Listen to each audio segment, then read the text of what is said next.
UPSC के प्रश्न में जब एक बिगिनर होता है तो उसके मन में कुछ डाउट्स, कुछ मिथ्स उसके मन में अगर घर कर जाएं, यानी उसको अगर वो डर सताने लग जाए तो वो काफ़ी ज़्यादा टेंशन, प्रॉब्लम, परेशानी में आ जाता है। इस वीडियो में हम यूपीएससी के 15 मिथ्स को बस्ट करने वाले हैं, आपके मन से उन सारे डाउट्स को निकालने वाले हैं। देखो जितने भी मिथ होंगे ना, पहले तो हम उनको एक्सप्लेन करेंगे, साथ में वो जो प्रॉब्लम हुई उसका सोल्यूशन भी देंगे। तो इसलिए जो वीडियो की ड्यूरेशन है थोड़ी सी बढ़ सकती है, जो पॉइंट्स हैं थोड़ा सा हम डिटेल में एक्सप्लेन करेंगे, तो थोड़ा सा पेशेंस के साथ में सुनना। और आप कमेंट करके बताना आपके मन में पहले कौन सा मिथ था जो इस वीडियो को देखने के बाद में क्लियर हो गया। तो स्टार्ट करते हैं इस वीडियो को। जैन future officers, my name is Vijendra Singh, welcome to KJ mission. तो सबसे पहला जो मिथ रहता है, सबसे बड़ा मिथ रहता है बैकग्राउंड को लेके, एजुकेशनल बैकग्राउंड, कि मेरी तो सर साइंस साइड है, मेरी आर्ट साइड है, मेरी कॉमर्स है, मेरा ये है, तो मेरा सिलेक्शन का रेशियो क्या रहेगा, मेरा क्या रहेगा। तो आपको एक चीज क्लियर कर दें, दो तीन इसमें साइड होती है। पहले ही आपकी ह्यूमैनिटी वाली साइड रहती है जिसमें आपका बीए, एमए ये सारी चीज करते हो। दूसरा आपके साइंस वाली रहती है जिसमें आप बीएससी, एमएससी ये सारी चीज करते हो। साइंस में ही आप दूसरे आगे उसको डिवाइड करोगे तो आप बीटेक हो गया टेक्निकल में। एक मेडिकल वाली रहती है, कॉमर्स वाली रहती है। तो आपको एक चीज़ बता दें, आप किसी भी बैकग्राउंड से हों, कहीं से भी आपने कॉलेज किया हो, आपका चाहे प्राइवेट हो या कोई भी सरकारी कॉलेज हो, गवर्नमेंट वाला हो, आईआईटी हो, आईआईएम हो, कोई भी हो, या आपने बिल्कुल प्राइवेट कॉलेज से कर लिया है, इग्नू से कर लिया है, यूपीएससी को कोई मैटर नहीं करता है। उसको चाहिए बस एक डिग्री जो आपके पास हो, जिसमें आप पास हो ना, उसमें कोई फर्स्ट डिवीजन दे गया थी ना सेकंड डिवीजन दे गया थी। अगर आप उसमें फेल भी हो ना, किसी सब्जेक्ट में बैक आई थी और आपने उसको पास कर लिया है, उससे भी कोई मतलब नहीं है। उनको बस चाहिए डिग्री, बस जिसमें आप पास हो, फाइनली 3 साल में पास हो, 4 साल में पास हो, कितने में पास हो, बस आपके पास एक डिग्री होनी चाहिए। कोई कॉलेज, कोई डिग्री कोई मायने नहीं रखती है। दूसरा मित्र रहता है मीडियम को लेके, कि काफ़ी सारे स्टूडेंट ये बोलते हैं कि हिंदी मीडियम वाले का रिजल्ट थोड़ा सा कम आता है, इंग्लिश मीडियम वालों का थोड़ा सा अच्छा आता है। तो इसके पीछे की रियलिटी समझ के चलिए आप। हिंदी मीडियम वालों का थोड़ा सा, ऐसा नहीं बोल रहे सबका, थोड़ा सा मैथ्स और थोड़ा सा इंग्लिश कमजोर रहता है, ठीक है। जब वो कमजोर रहेगा तो इस वजह से वो सी सेट में फेल हो जाते हैं। तो जब काफ़ी सारे स्टूडेंट सी सेट में फेल हो जाएंगे, यानी उनका प्रीलिम्स ही पास नहीं हुआ, तो मेंस तक पहुंचेंगे कैसे। जब मेंस में काफ़ी कम स्टूडेंट पहुंचेंगे तो इंटरव्यू तक पहुंचेंगे कैसे। जब इंटरव्यू तक काफ़ी कम पहुंचेंगे तो फाइनल सिलेक्शन में भी काफ़ी कम दिखाई देगा। एक फैक्टर तो ये रहता है। दूसरा फैक्टर रहता है number of student Hindi medium में इंग्लिश की तुलना में काफ़ी कम होते हैं। और तीसरा फैक्टर, हिंदी मीडियम वाले कुछ मिस्टेक्स करते हैं, उन मिस्टेक्स को आपको नहीं करना है। अगर आप इन मिस्टेक्स को नहीं करते हो तो कोई मीडियम का मैटर नहीं करता है, मीडियम लगभग सब बराबर है। कौन कौन सी मिस्टेक नहीं करनी है, पहला आपको वही ऑप्शन चूज करना है जिसमें आपका मार्क्स आ रहे हों। आप उल्टा सीधा कोई ऑप्शन मत ले लेना। 3-4 ऑप्शन है, एक आपका हिंदी साहित्य है, दूसरा आपका हिस्ट्री, तीसरा आपका मैथमेटिक्स ले सकते हो, और चौथा आप ज्योग्राफी या पॉलिटी, इनमें से कोई ले सकते हो। ये 4-5 ऑप्शन है, इन्हीं में से चूज करो, बाकी सबको छोड़ दो। आंसर राइटिंग में थोड़ा सा फोकस करना है। हिंदी मीडियम वालों का एक प्लस पॉइंट ये है कि इनकी सोचने समझने की क्षमता अपनी रीजनल लैंग्वेज में थोड़ी सी ज़्यादा होती है, खासतौर से इंग्लिश मीडियम वालों से ज़्यादा होती है। तो उनके ऐसे में मार्क्स काफ़ी अच्छे आते हैं, क्योंकि ऐसे को बहुत डिटेल में मांगा जाता है। इंग्लिश मीडियम में यही थोड़े से प्लस पॉइंट हो जाते हैं कि ऑप्शनल में थोड़े मार्क्स अच्छे जाते हैं। और कंटेंट हिंदी मीडियम में इंग्लिश मीडियम में कोई ज़्यादा डिफरेंस रहा नहीं है, सब कुछ अब लगभग बराबर है, सब इक्वलिटी है। और इस बार का भी आपने रिजल्ट देखा होगा तो करीब 55 से 60 जो स्टूडेंट हैं उनका सिलेक्शन हुआ है हिंदी मीडियम में। मीडियम का कोई ज़्यादा फर्क पड़ता नहीं है, इंटरव्यू पैनल में भी कोई फर्क नहीं पड़ता है। अब बात करते हैं नेक्स्ट जो आपका मिथ रहता है, वो है सक्सेस रेशियो। यूपीएससी में कितने परसेंट स्टूडेंट्स सक्सेसफुल हो पाते हैं। तो देखो यूपीएससी में 99% एस्पिरेंट फेल हो जाते हैं, लेकिन ये सच्चाई नहीं है, ये असलियत नहीं है। रियलिटी समझ के चलो। हर साल 10 से 11 लाख बच्चे यूपीएससी का फॉर्म भरते हैं, जिनमें से 5 से 5.5 लाख स्टूडेंट एक्चुअल में एग्जाम में बैठते हैं। और आपको रियलिटी बताएं, 5.5 लाख स्टूडेंट जो एग्जाम में बैठ रहे हैं, उनमें से 1 से 1.5 लाख स्टूडेंट ऐसे होते हैं जो सीरियस होते हैं, यूपीएससी प्रिपरेशन को काफ़ी अच्छे से करते हैं। और उनमें से ही बहुत स्मार्ट लेवल पर, बहुत अच्छे लेवल पर प्रिपरेशन करने वाले स्टूडेंट, सिर्फ समझ के चलो आप 70-80 हज़ार या 1 लाख समझ के चल सकते हो। 1 लाख स्टूडेंट, उन 1 लाख में से 1,000 का सिलेक्शन होता है, यानी आप समझ के चलो तो 1 लाख की ही रेस है, 1 लाख का ही कंपटीशन है। तो आपका सक्सेस का रेशियो 1% का है, ना कि 0.1% का। आप इस चीज़ को अपने दिमाग में डाल लो और ये समझ में आएगा आपको, तब आप काफ़ी सारी रिसर्च करोगे। लेकिन एक आपको सच्चाई बताना चाहते हैं, 1 लाख जो अच्छे स्टूडेंट होते हैं, 1 लाख जो एस्पिरेंट होते हैं, उनमें से सिर्फ 180 ही आईएएस बनते हैं जिनके लिए आप तैयारी करते हो, और 200 के आसपास आईपीएस बनते हैं। तो अगर आप आईएएस का देखोगे तो 0.2% का सक्सेस रेट है, ठीक है। तो आप इस चीज़ को समझ गए होंगे सक्सेस रेट कितना कम है। अगर आप 1% भी लेके चल रहे हो, यूपीएससी के अदर जॉब्स वगैरह जो 21 जॉब रहते हैं, 21-22, उनमें से भी आप लेना चाहोगे तो भी सिर्फ 1% का सक्सेस रेट है। तो आपको ये बताना चाहेंगे, इसमें प्लान भी रखना आपके लिए बहुत ज़रूरी है। तो अगर आप आईएएस का देखोगे तो 0.2% का सक्सेस रेट है। आपको प्लान भी रखना होगा, आपको स्किल्स को डेवलप करना होगा, आपको हायर एजुकेशन करनी होगी और इन सारी चीज़ों को आपको अच्छे से रिसर्च करना होगा। लेकिन इस रिसर्च को करोगे कैसे? इस सारी प्रॉब्लम का हम थोड़ा सोल्यूशन लेके आए हैं। 100% एक फ्री टूल है जिसका नाम है कॉलेज विद्या। आप उसकी मदद से, आपको चाहे ग्रेजुएशन करनी हो, पोस्ट ग्रेजुएशन करनी हो, स्किल्स सीखनी हो, हायर एजुकेशन करनी हो, कुछ भी करना हो, प्लान भी रखना हो, तो आपको कोई भी कोर्स करना है तो आप सिर्फ 2 मिनट में उस कॉलेज के बारे में पूरी हिस्ट्री जान सकते हो। आपको खुद पता पड़े तो ठीक है, अदरवाइज इनका ऑडियो और वीडियो कॉलिंग के थ्रू आपको काउंसलिंग दी जाएगी जो काफी बेहतर है। सब 100% फ्री है। हमने वेबसाइट को पूरा ठीक से देखा, कोई भी हिडन चार्जेस वगैरह कुछ भी नहीं है। इसका जो सबसे बढ़िया फीचर लगा, यहाँ पे आपको ज्यादा टाइम नहीं देना, सिर्फ 2 मिनट में आप अपनी थोड़ी सी डिटेल्स वगैरह प्रोवाइड करके कि आपको क्या क्या चाहिए, क्या क्या नहीं, हर एक चीज जानकारी आपको मिल जाएगी। और इंपॉर्टेंट चीज, ऑनलाइन की दुनिया में काफी सारी फेक वेबसाइट हैं जो आपको इस तरीके से कोर्सेज प्रोवाइड करते हैं। लेकिन हमने इसको देखा, खुद देखा, तो यहाँ पे थोड़ा सा हमें ट्रस्ट हुआ तो सोचा आपको रिकमेंड करते हैं इसके बारे में। और जितने भी टॉप मोस्ट कॉलेज हैं सब इससे लिंक है। यहाँ पे देखो क्या है, आपको स्टार्टिंग से लेके कॉलेज के एडमिशन तक हर एक प्रोसेस के थ्रू आपको यहाँ से निकाला जाएगा और आपको ऑडियो कॉलिंग के थ्रू, वीडियो कॉलिंग के थ्रू काउंसलिंग दी जाएगी। और यहाँ पे करीब करीब 500 के आसपास इनके पास मेंटर्स हैं। कॉलेज की रिसर्च की स्टार्टिंग से लेके कॉलेज के एडमिशन तक हर एक चीज आपको प्रोवाइड की जा रही है। साथ में ईएमआई वगैरह भी प्रोवाइड की जा रही है, जो भी वहाँ की कॉलेज की फीस रहती है। हर एक चीज फ्री है, आप जरूर चेकआउट करना। लिंक डाल दिया है हमने डिस्क्रिप्शन में, वीडियो को देखने के बाद में उसको चेकआउट कर सकते हो। अब बात करते हैं नेक्स्ट मिथ के बारे में, वो आपका आईक्यू को लेके। या सिर्फ टॉपर ही क्या यूपीएससी को क्रैक करते हैं? जो क्लास टॉपर होते हैं, कॉलेज टॉपर होते हैं वो, या जो पढ़ने में बहुत होशियार होते हैं वो, या जिनका आईक्यू अच्छा होता है वो? ऐसा कुछ भी नहीं है। अगर आप एक एवरेज स्टूडेंट हो तो भी फर्क नहीं पड़ता। अगर आप एक बहुत अच्छे स्टूडेंट हो, देखो बहुत अच्छे स्टूडेंट हैं उनको थोड़ा सा प्लस पॉइंट ये मिल जाता है कि उनके पढ़ने की क्षमता थोड़ी सी ज़्यादा होती है, पहले से टॉप करते हुए आ रहे हैं तो स्टडिंग आवर, पढ़ने की कला, आंसर राइटिंग, वो सारी चीज़ थोड़ी सी अच्छी रहती है। अगर आप एक एवरेज स्टूडेंट हैं तो आप हार्डवर्क करके, उनसे थोड़ी सी मेहनत ज़्यादा करके आप उनके बराबर आ सकते हैं। हर साल कितने सारे टॉपर्स निकलते हैं, बहुत ही कम ऐसे होते हैं जो खुद अपने कॉलेज लाइफ में या स्कूल लाइफ में टॉपर रहे होंगे। तो ये सिर्फ एक मिथ है, कोई ये मैटर नहीं करता है। नेक्स्ट डाउट है कि आप फर्स्ट अटेम्प्ट में यूपीएससी क्रैक हो सकता है या नहीं। तो देखो 90 से 95% एस्पिरेंट का फर्स्ट अटेम्प्ट में क्रैक नहीं होता है, क्योंकि एक लंबा प्रोसेस है, करीब 11 पेपर्स होते हैं इसमें, है ना। इन 11 पेपर में से कहीं ना कहीं आप कहीं पे एक पेपर में भी, कहीं ना कहीं एक जगह पे भी लटक गए तो आप बाहर हो।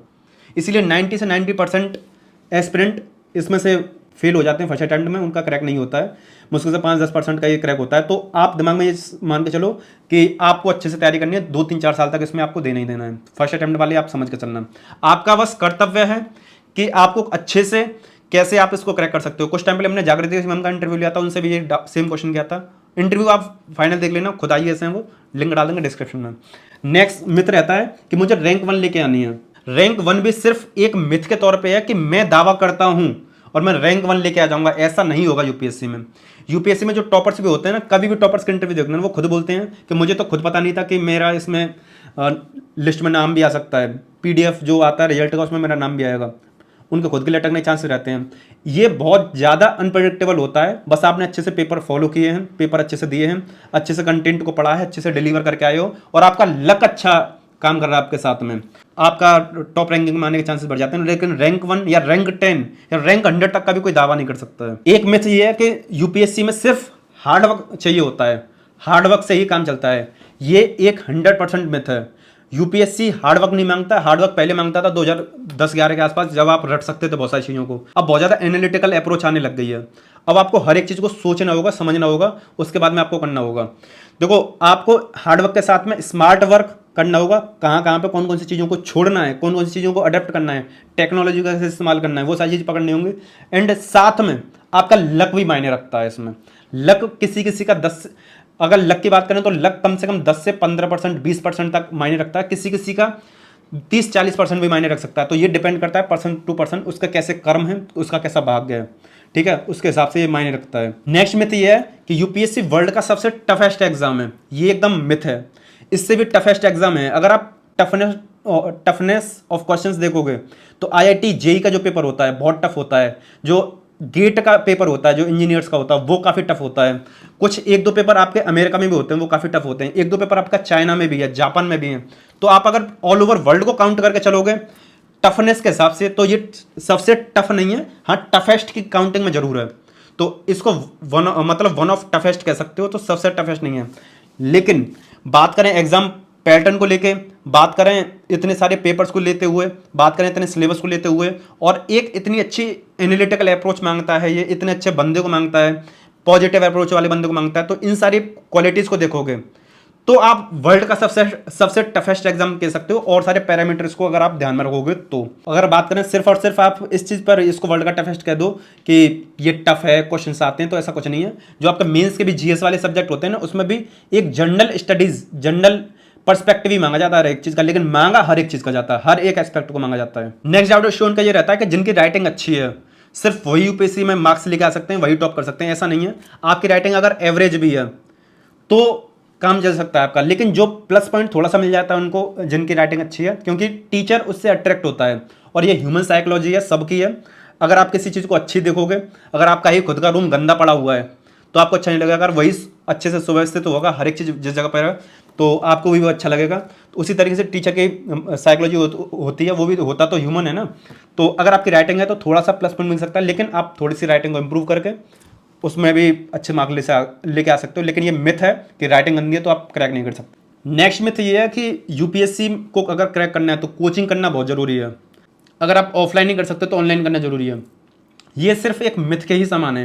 अगर आपने सारी एनसीईआरटीज़ को, अगर आपने एनसीईआरटीज़ को, स्टैंडर्ड बुक को, करंट अफेयर को काफ़ी अच्छे से पढ़ा है, आपकी अंडरस्टैंडिंग लेवल काफ़ी अच्छा है, एनालिटिकल अप्रोच काफ़ी अच्छी है, आप पॉजिटिव अप्रोच के साथ में आंसर्स को लिखते हो, और आप काफ़ी अच्छे से पढ़ते हुए आ रहे हो, तो आप सेल्फ स्टडी के बदौलत भी सिर्फ यूट्यूब का सहारा लेके, सिर्फ थोड़ा सा गाइडेंस लेके, आप सेल्फ स्टडी से भी बिना किसी कोचिंग से इसको क्रैक कर सकते हो।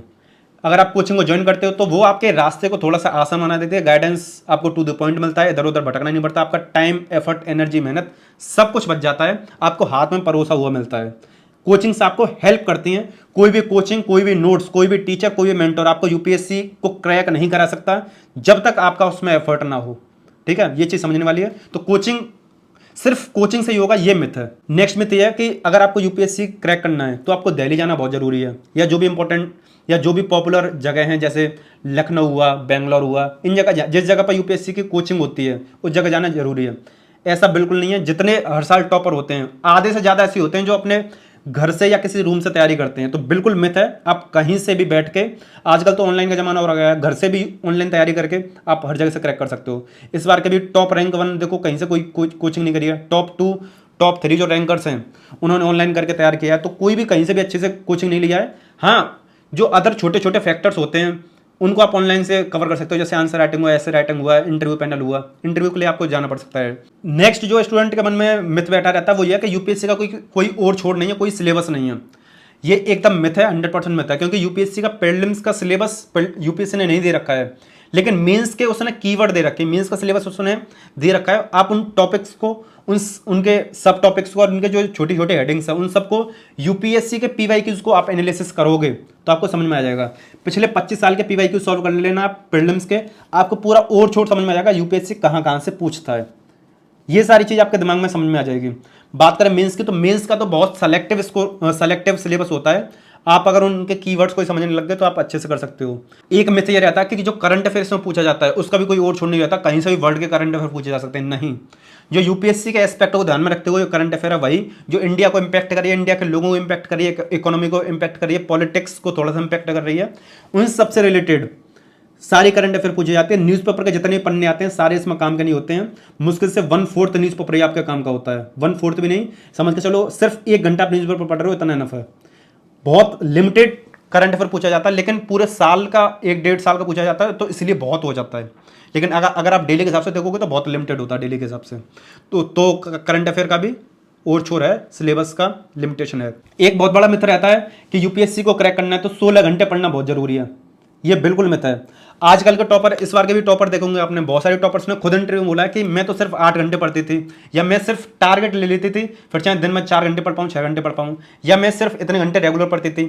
कंसिस्टेंसी मेंटेन करती है इसमें, कंसिस्टेंसी मायने रखती है इसमें। अगर आप पूरे 365 दिन में से 350 दिन डेली 8 से 10 घंटे पढ़ रहे हो तो आप क्रैक कर सकते हो बहुत अच्छे तरीके से।